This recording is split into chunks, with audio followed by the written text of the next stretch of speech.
Lah, siapa Jokowi? Gara-gara dia presiden 2 periode, dia berhak pada akhirnya mengutak-atik demokrasi yang dulu dengan darah dan nanah kita perjuangkan.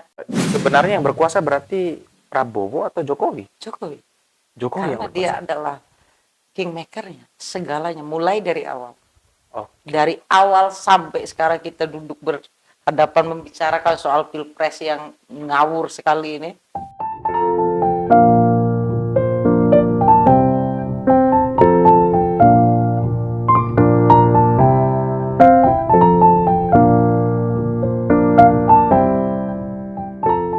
Mbak, selamat datang di podcast Bicara Santai. Oke abang gue nih, Iya. teman kopi di luar. Iya. Senang saya bisa duduk di sini barengan Badai di podcast ini. Ini studio mini kita lah, gitu kan. Keren. Iya, udah mewakili Burjois atau rakyat? Hampir. Tinggal satu langkah lagi.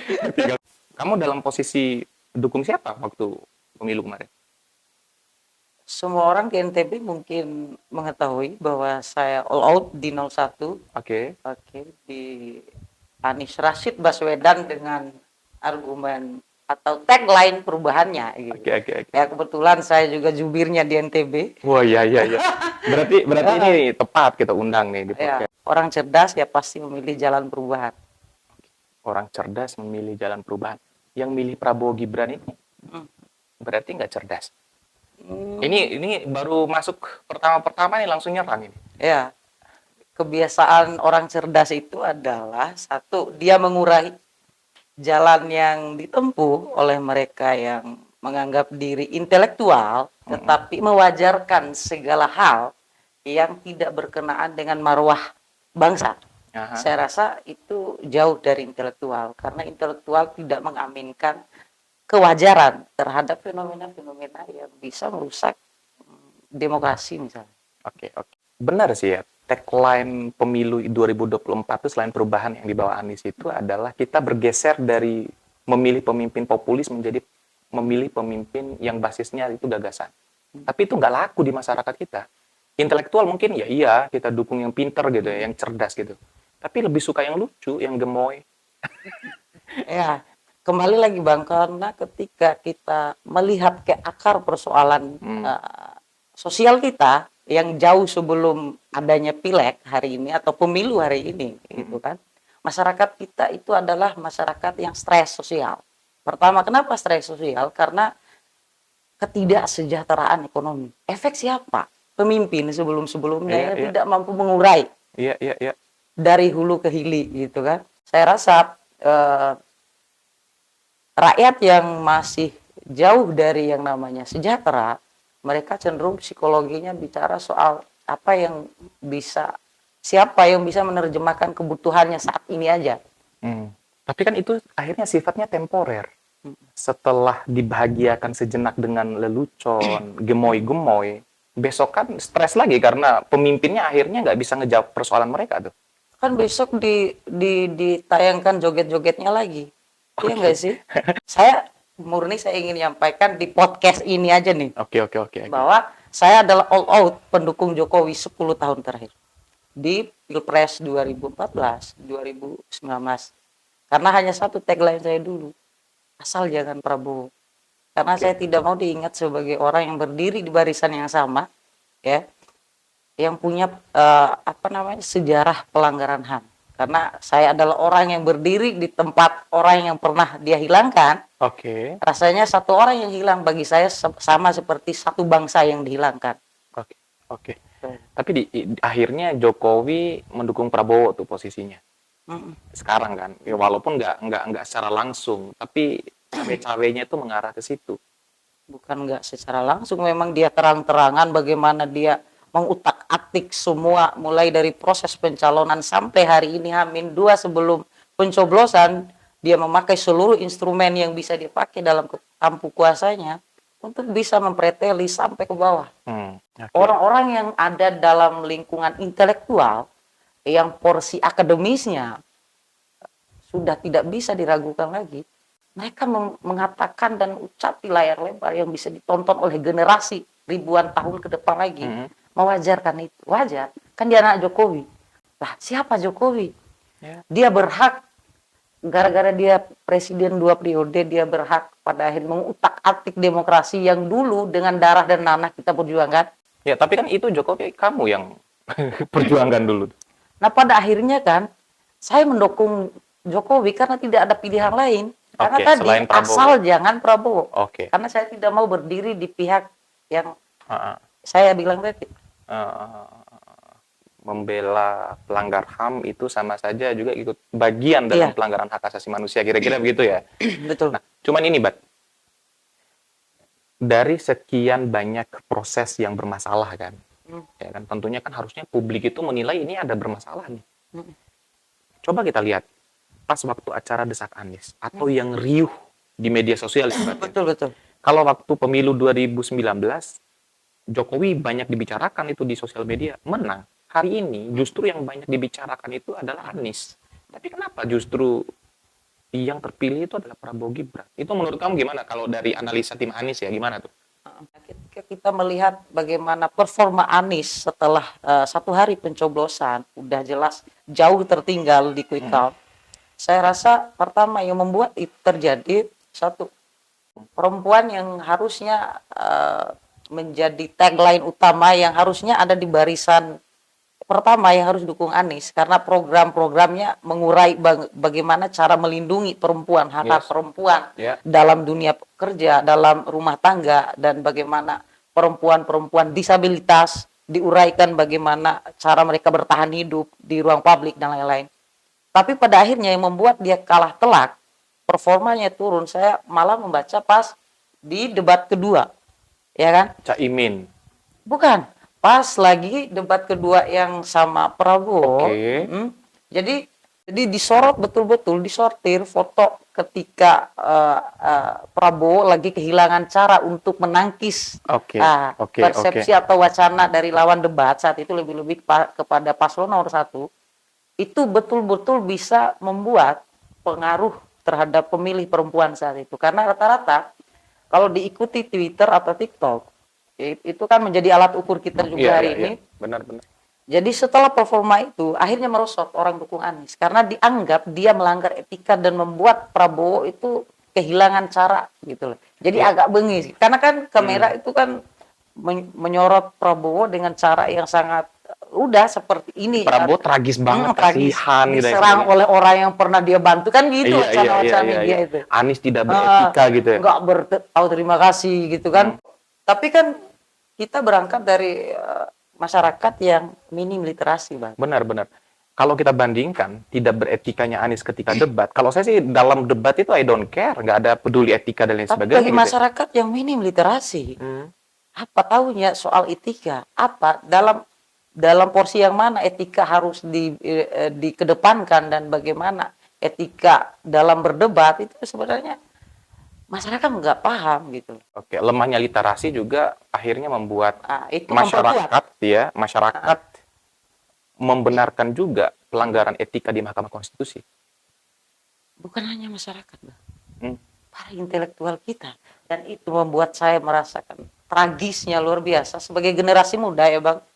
Oke, itu flashback lah kita ya. Kita flashback tentang pemilu 2024 14 Februari kemarin. Cuman kalau kita lihat di masa depan kayak gimana tuh kepemimpinan Prabowo Gibran.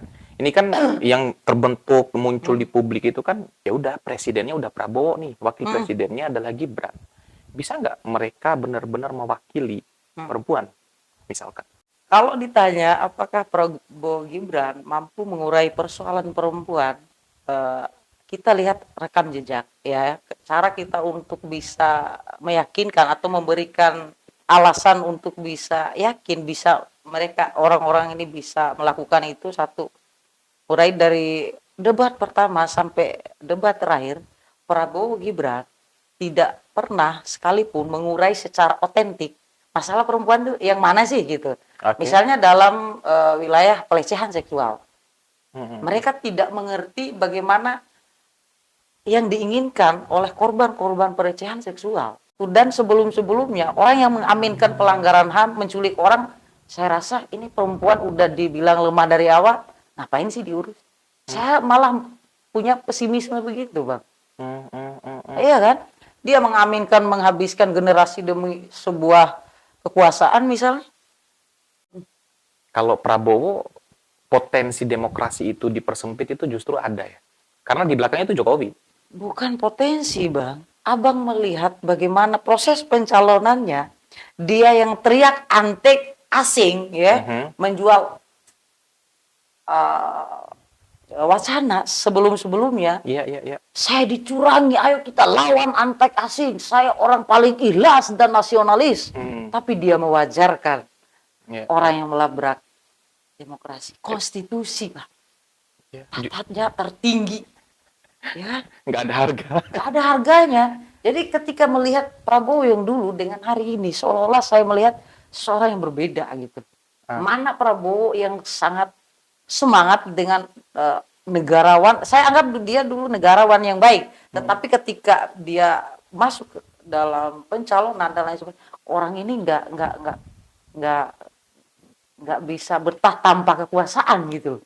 Oke. Ya kan nggak bisa kita hitung dari 2000 berapa dia pencalonan dari wakil Iya. sampai 2 kali, Udah 4 3 kali. kali sampai hari ini udah berapa duit hanya buat kekuasaan.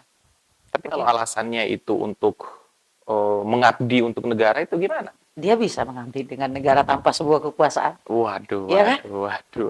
Siapa yang mampu meragukan Prabowo dengan seluruh yang dia punya, ya kan? Dia tetap dianggap sebagai negarawan meski ada bercak-bercak di belakangnya. Tanpa jadi presiden pun gitu. Tanpa jadi presiden pun dia tetap bisa berbuat untuk bangsa ini. Oke. Sekarang kan indikasi kecurangan tuh muncul di mana-mana, tersebar tuh. Hampir satu Indonesia ini kita bisa tahu lah, bisa kita lihat bersama ya. Seoptimis apa sih kita? Anies sekarang masih masuk di putaran kedua, hebat. Rasa-rasanya kalau kan katanya Jokowi tuh kalau ada kecurangan, laporan ke Bawaslu, bawa ke MK gitu. Itu pernah dilakukan 2014, 2019. Sedangkan ketua MK yang sebelumnya udah dikeluarkan udah masuk lagi. Masuk Dua lagi, hari ya. setelah. Nah, itu. Makanya saya bilang bahwa Jokowi ini lebih tepatnya saya panggil sitiran Jawa tadi. Dia sudah semakin culas gitu loh. Menampilkan bagaimana dia ingin melanjutkan kuku kekuasaannya gitu kan. Meski dengan menggandeng rival politiknya dulu. Sebenarnya yang berkuasa berarti Prabowo atau Jokowi? Jokowi. Jokowi yang Karena dia berkuasa. adalah kingmakernya, segalanya mulai dari awal. Oh, Dari awal sampai sekarang kita duduk berhadapan membicarakan soal pilpres yang ngawur sekali ini. Iya, dia adalah kingmaker. oke. Saya sih harapinnya kemarin tuh Anies itu gabung barengan Ganjar, konferensi pers bersama, keluarin statement tolak kecurangan pemilu atau tolak hasil pemilu. Itu gejolak kimianya itu lebih gede sebenarnya. Dan itu yang ditunggu oleh relawan Anies di seluruh Indonesia. Tapi kan itu tidak ditempuh. Ya itu tidak dilakukan, justru Surya Paloh makan malam sama Jokowi. Ini. Makanya saya bilang, yang sering saya bilang ke teman-teman yang beda pilihan politik, udah kalian gak usah saling caci maki. Kalau mendukung, saya bilang, dukung dengan literasi dan dukungan yang bisa diterima akal sehat sehingga tidak malu ketika dilihat kembali rekam jejaknya. Karena segala yang terucap selalu terekam dan terpublish, saya bilang kan. Tapi mereka yang kita dukung hari ini, mereka bisa saling gontok-gontokan. Besok siang mereka makan siang bareng, bicara dengan sesantai mungkin tanpa pernah melakukan menganggap dirinya pernah mungkin mengkotak-kotakan rakyat. Lalu bicara, gue dapat apa setelah ini kalau gue gabung, bro? Kan begitu mungkin bahasa mereka di meja makan. Rakyat akhirnya lapar lagi, kerja lagi, dilecehkan lagi. Lagi ketika dilaporkan pelanggaran HAM atau hak-hak mereka direnggut, mana ada hukum yang bisa langsung menjemput mereka dengan benar-benar. Terakhir, saya mau minta satu kata yang mewakili Prabowo Gibran dari kamu. Prabowo Gibran? Iya. Untuk kepemimpinannya 5 tahun yang akan datang. Ketidakpercayaan. Waduh. Saya tidak percaya dan sangat pesimis mereka bisa bangun bangsa ini dengan benar.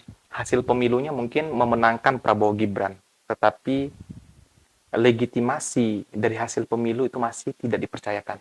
Tidak bisa dipercaya. mereka mungkin bisa memegang tampuk kekuasaan, Bang, tapi mereka tidak akan dikenang oleh generasi dengan rasa hormat. Waduh. Oke, Mbak, makasih banyak udah mampir di podcast Bicara Santai.